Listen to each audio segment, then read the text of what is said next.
Hey, New England, especially Connecticut. I want to highlight an article today. I'm Johnny Flynn running for U.S. Senate. Here's the article. It's very important. Tomorrow is the DA race for Connecticut, and there was very low pre-election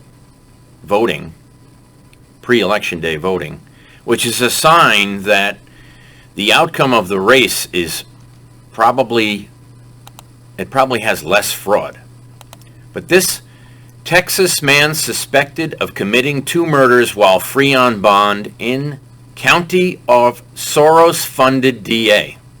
Now, Soros lives in Mount Kisco, New York, about 30 minutes away.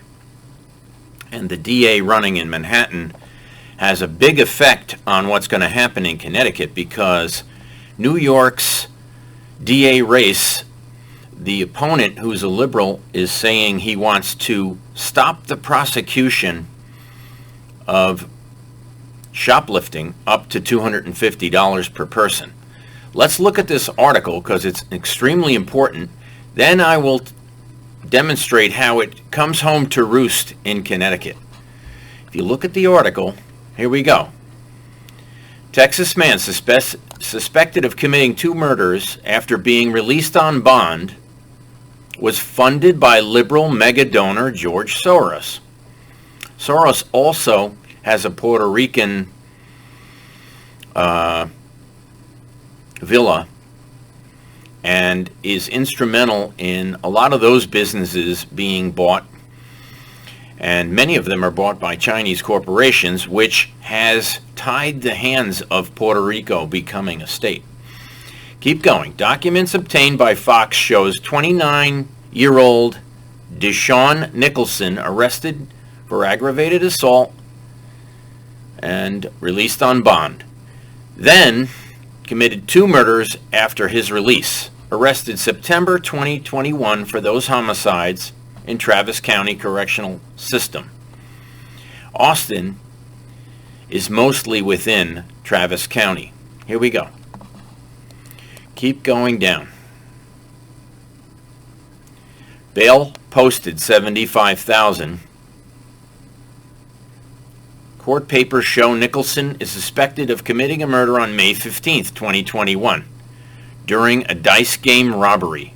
Additionally, court papers show another murder warrant being issued for Nicholson related to a deadly shooting on June 23, 2021.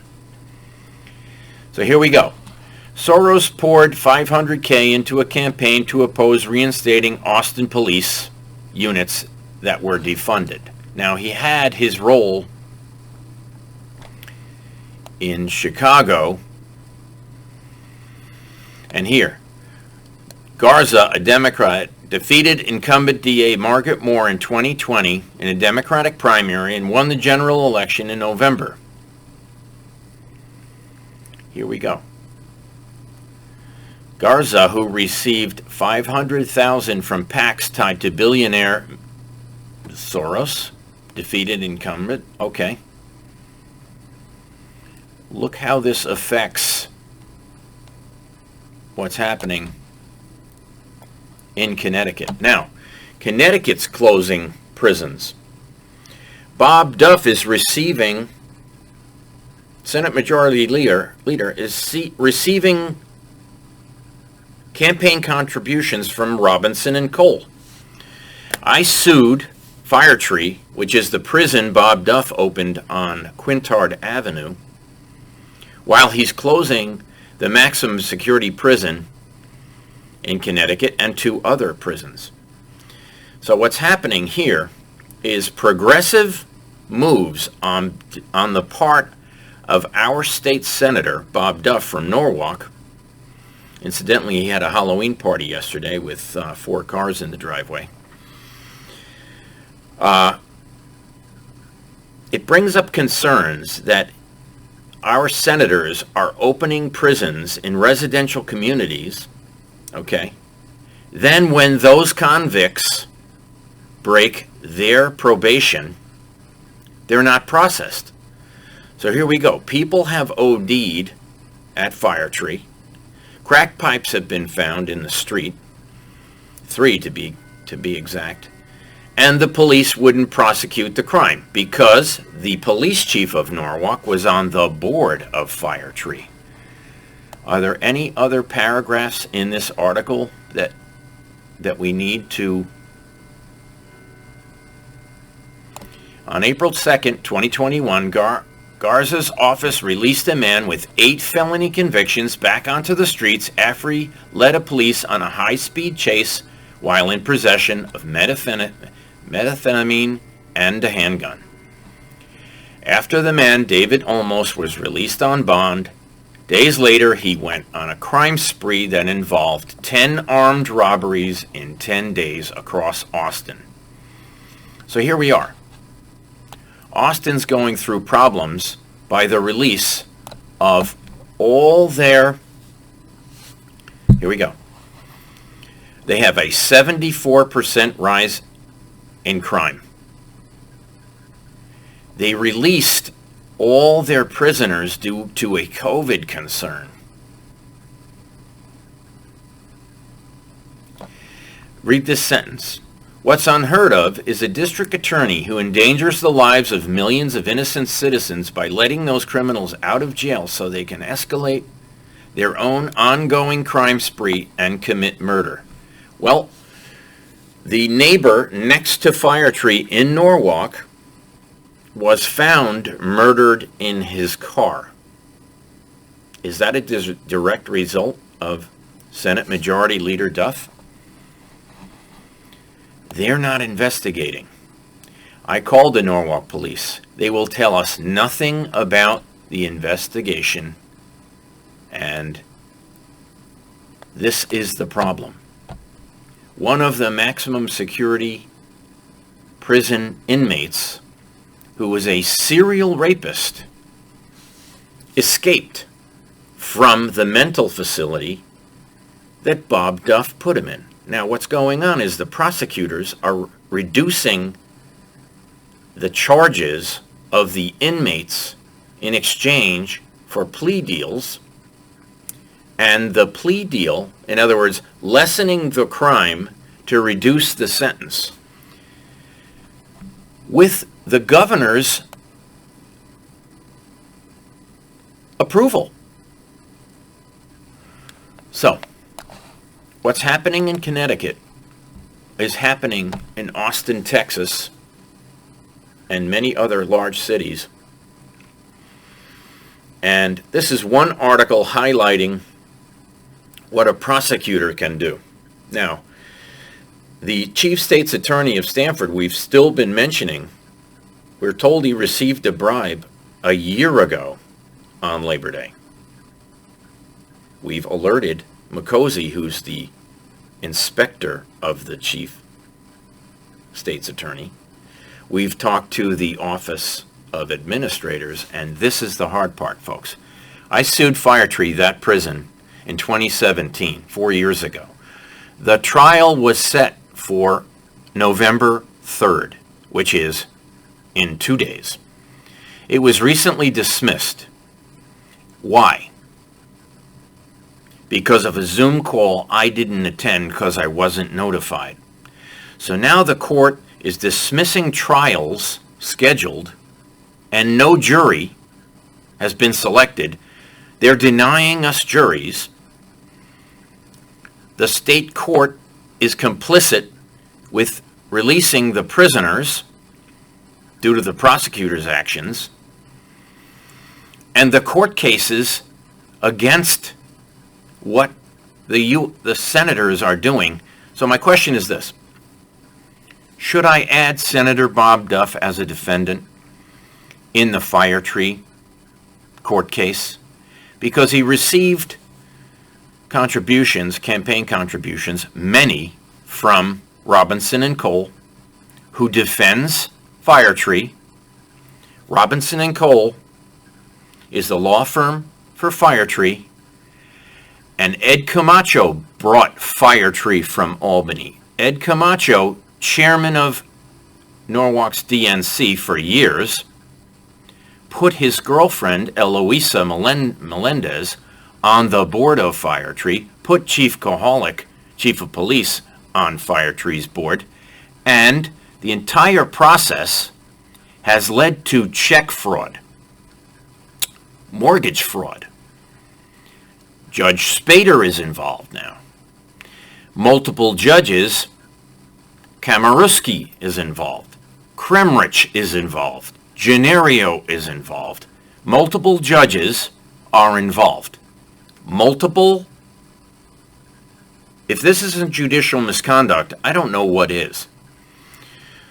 So I intend to add Senator Bob Duff as a defendant in the Firetree lawsuit for putting Firetree on our block using the DNC to make the appointments while, for example, Eloisa Melendez, DSCC treasurer, okay, she accepts checks from McClutchy during the voting process of the POCO deal in Norwalk.